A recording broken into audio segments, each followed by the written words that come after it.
കരിമണൽ കർത്താവിനെ അറിയാത്തവരായി കേരളത്തിൽ ആരുമില്ല.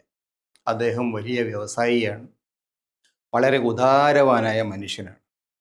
ആര് ചെന്ന് ചോദിച്ചാലും അദ്ദേഹം കൈ നിറയെ പണം കൊടുക്കും, സഹായം നൽകും. അപ്പോൾ അങ്ങനെ കേരളത്തിലുള്ള മിക്കവാറും എല്ലാ രാഷ്ട്രീയ പാർട്ടികളും പൊതുപ്രവർത്തകരും ഈവൻ പത്രപ്രവർത്തകർ പോലും അദ്ദേഹത്തിൽ നിന്ന് ധാരാളം പണം കൈപ്പറ്റിയതായിട്ട് അദ്ദേഹത്തിൻ്റെ ഡയറിയിൽ തന്നെ എഴുതി വച്ചിട്ടുണ്ട്. ഒരു വർഷം ഏതാണ്ട് 100 കോടിയോളം രൂപ അദ്ദേഹം സംഭാവനയായിട്ട് നൽകി എന്നാണ് അദ്ദേഹത്തിൻ്റെ ഡയറിയിൽ ഉള്ളത് എന്ന് ചില ആളുകൾ പറയുന്നുണ്ട്. ശരിയായിരിക്കും, തെറ്റായിരിക്കും, കിട്ടിയവർക്കൊക്കെ അത് അറിയാം.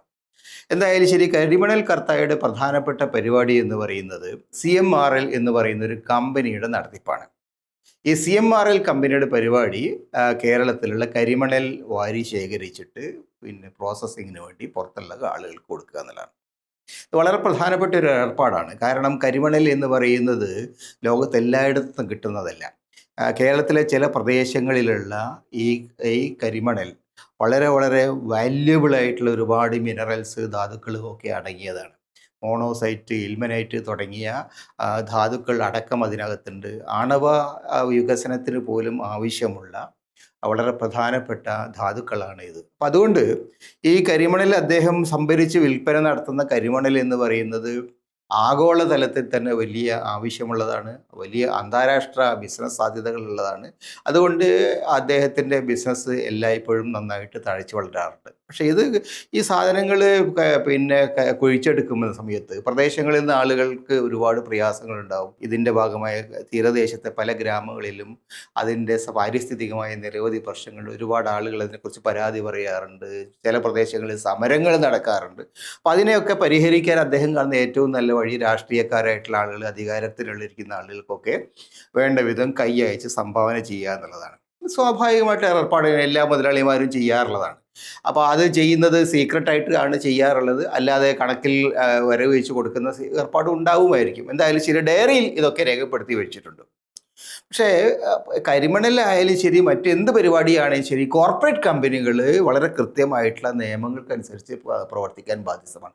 അവരുടെ വരുമാനം, അവരുടെ ചെലവ്, അവരുടെ എക്സ്പെൻസസ് ഇതൊക്കെ തന്നെ വളരെ കൃത്യമായിട്ട് രേഖപ്പെടുത്തി വെക്കണം. അതുമായിട്ട് ബന്ധപ്പെട്ട ഒരു എൻക്വയറിയിലാണ് യഥാർത്ഥത്തിൽ ഈ കരിമണൽ കമ്പനിയിൽ നിന്ന് ധാരാളം പണം പുറത്തു പോയിട്ടുള്ളതായിട്ടും വലിയ തോതിലുള്ള സംഭാവനകളോ അല്ലെങ്കിൽ എന്താ പറയുക, ഈ കള്ളപ്പണം വെള്ളപ്പണമാക്കുന്ന പ്രക്രിയയോ, അതിന് പറയുക മണി ലോണ്ടറിങ് എന്നാണ്, പണം വെളുപ്പിച്ചെടുക്കുന്ന പരിപാടി, അങ്ങനെ എന്തൊക്കെയോ നടന്നതായിട്ടുള്ള ഒരു ആരോപണം വന്നു. അതിനെക്കുറിച്ച് അന്വേഷണം വന്നു. ആ അന്വേഷണത്തിൻ്റെ ഭാഗമായിട്ട് അന്വേഷിച്ച് പോയപ്പോഴാണ് എക്സാലോജിക് എന്ന് പറയുന്ന ഒരു കമ്പനിയെ അവർ കണ്ടെത്തുന്നത്. എക്സാലോജിക് എന്ന് പറയുന്ന കമ്പനി ഒരു ഒറ്റയാൾ കമ്പനിയാണ്. ആ കമ്പനിയുടെ ഉടമസ്ഥ വീണ ടി എന്ന് പറയുന്ന കേരളത്തിലെ ഒരു വ്യവസായ പ്രമുഖയാണ്.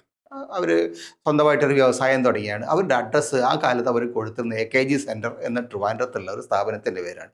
AKG സെൻറ്റർ എന്ന് പറയുന്നത് തിരുവനന്തപുരത്തുള്ള ഒരു ഒരു ഒരു കോർപ്പറേറ്റ് കമ്പനിയല്ല, നേരെ മറിച്ച് CPM എന്ന് പറയുന്ന പൊളിറ്റിക്കൽ പാർട്ടിയുടെ ആഫീസാണ്. ആ ആഫീസ് അഡ്രസ്സ് കൊടുത്തുകൊണ്ടാണ് ഈ കമ്പനി എക്സാലോജിക്ക് തുടങ്ങിയത് എന്നാണ് രേഖകളിൽ കാണുന്നത്. എന്തായാലും ശരി, അപ്പോൾ അന്വേഷിച്ച് പോയ സമയത്താണ് അതിനകത്ത് ഈ എക്സാലോജിക് കമ്പനിയും CMRലും തമ്മിലൊരു കരാറുണ്ടായി എന്നും ആ കരാറ് പ്രകാരം എന്തൊക്കെയോ സേവനങ്ങൾ കൊടുത്തു എന്നും ആ സേവനങ്ങൾക്ക് പ്രതിഫലമായിട്ട് 8 ലക്ഷം രൂപ മാസാമാസം ഈ കമ്പനിയിലേക്ക് കൊടുത്തു എന്നും അങ്ങനെ ഏതാണ്ട് 1,78,00,000 രൂപ ചുരുങ്ങിയ സമയം കൊണ്ട് ഈ എക്സാലോജിക് കമ്പനിയുടെ അക്കൗണ്ടിൽ വന്നു എന്നും ഒക്കെയാണ് പറയുന്നത്. പക്ഷേ ആരോപണങ്ങൾ വന്നപ്പോൾ എക്സാലോജിക് കമ്പനി എന്നെ പൂട്ടിപ്പോവുകയും ചെയ്തു. ആദ്യമായിട്ടാണ് നമ്മളിങ്ങനെ ഒരു കഥ കേൾക്കുന്നത്. ഒരു കമ്പനി തുടങ്ങുന്നു, കമ്പനി അതിൻ്റെ വ്യവസായ പ്രവർത്തനങ്ങൾ സ്റ്റാർട്ട് ചെയ്യുന്നു, അതിൻ്റെ ഭാഗമായിട്ടുള്ള നിരവധി വാണിജ്യ പ്രവർത്തനങ്ങൾ, പലരുമായിട്ട് അഗ്രിമെൻ്റ് ഉണ്ടാക്കുന്നു. പക്ഷെ ഒരു ആരോപണം വന്നപ്പോൾ ആ നിമിഷം തന്നെ കമ്പനി കൂട്ടുന്നു. അപ്പോൾ ആ കമ്പനിക്ക് പറ്റിയ ബിസിനസ് ഒന്നും അറിയില്ല. അവരുടെ ബിസിനസ് ഈ CMRL മാത്രമായിട്ടാണോ, CMRLന് വേണ്ടിയിട്ടുള്ള കമ്പനിയാണോ, CMRL മാത്രമുള്ള ഏർപ്പാടാണോ, എന്താണ് ഈ കമ്പനിയുടെ സ്വഭാവം ഇതുവരെ ആർക്കും പിടികിട്ടില്ല. മാത്രമല്ല, എന്താണ് ഈ കമ്പനി നൽകിയ സേവനം എന്നതും കുറിച്ചും ആർക്കും ഒരു പിടിയില്ല.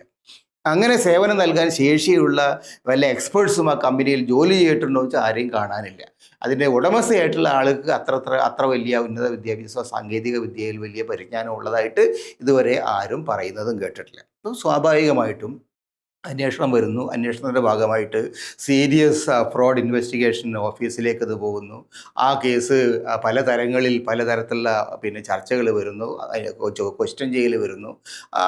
പക്ഷേ ഇപ്പോൾ കഴിഞ്ഞ കുറേ കാലങ്ങളായിട്ട് അത് ഹൈക്കോടതി അത് ബ്ലോക്ക് ചെയ്ത് വെച്ചിരിക്കുക, ഇൻവെസ്റ്റിഗേഷൻ ബ്ലോക്ക് ചെയ്ത്. കഴിഞ്ഞ ആഴ്ച അത് അവർ റിലീസ് ചെയ്തു. കൂടുതൽ വിശദാംശങ്ങളിൽ കൂടുതൽ പരിശോധനകൾ നടത്താൻ വേണ്ടിയിട്ട് അവർ എൻഫോഴ്സ്മെൻറ്റ് ഡയറക്ടറേറ്റിന് അനുമതി കൊടുത്തു. അവർ കേരളത്തിലെ 10-12 സ്ഥലങ്ങളിൽ അവർ പിന്നെ ഈ പറയുന്ന റെയ്ഡ് നടത്തിയിട്ടുണ്ട്. പരിശോധന രേഖകൾ അതിൽ ഈ CMRL കമ്പനിയുടെ ഓഫീസുണ്ട്, അതിൻ്റെ ഉടമസ്ഥനായിട്ടുള്ള പിന്നെ ശശിധരൻ കർത്തായുടെ വീടുണ്ട്, അതുമായിട്ട് ബന്ധപ്പെട്ട മറ്റു പല സ്ഥാപനങ്ങളും ഉണ്ട്. പിന്നെ ഈ എക്സാലോജി കമ്പനിയുമായിട്ട് ബന്ധപ്പെട്ട 3-4 സ്ഥലങ്ങളും ഉണ്ട്.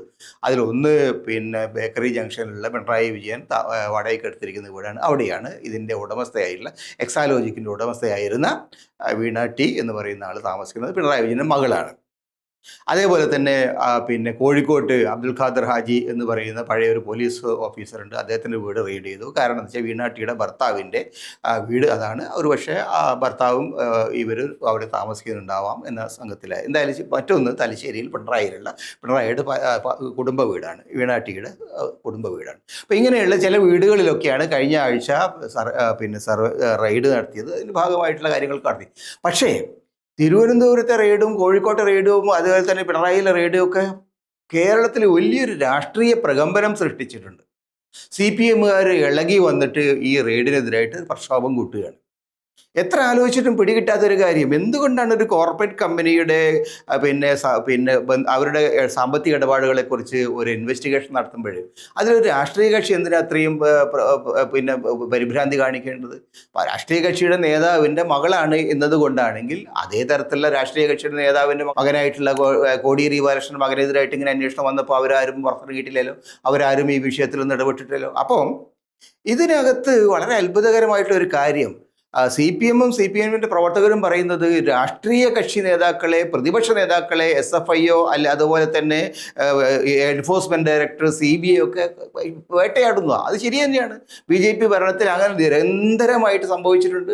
അമിത്ഷായുടെ പോലീസും അമിത്ഷായുടെ CBIയും അമിത്ഷായുടെ എൻഫോഴ്സ്മെൻറ്റ് ഡയറക്ടറും പ്രതിപക്ഷ കക്ഷി നേതാക്കളെ വലിയ തോതിൽ ഉപദ്രവിച്ചിട്ടുണ്ട്. സോണിയാഗാന്ധി, രാഹുൽ ഗാന്ധി, അരവിന്ദ് കെജ്രിവാൾ, മമതാ ബാനർജി, കവിത, ഇങ്ങനെ എത്രയോ ആളുകൾക്കെതിരായിട്ട്. പക്ഷേ ഇവരൊക്കെ പൊളിറ്റിക്കൽ പാർട്ടി ലീഡേഴ്സാണ്, രാഷ്ട്രീയമായ കാരണങ്ങളുടെ പേരിലാണ്.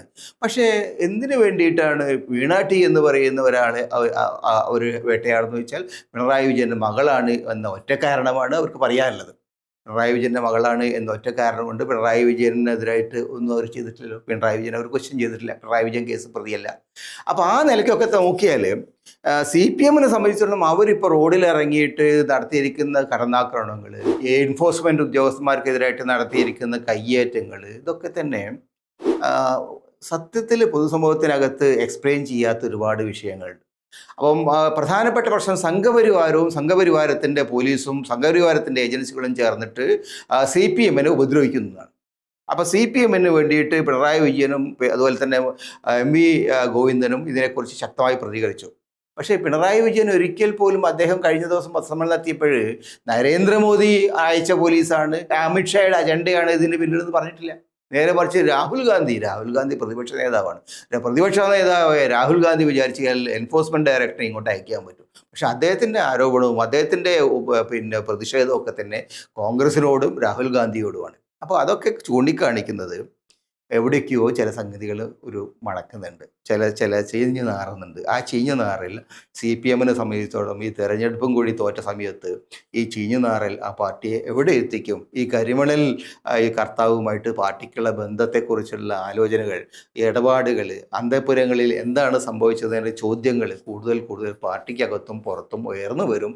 അത് ഒഴിവാക്കാൻ കഴിയാത്ത ഒരു സാഹചര്യമാണ് ഇന്ന് കേരളത്തിലുള്ളത് എന്ന് ഉറപ്പാണ്.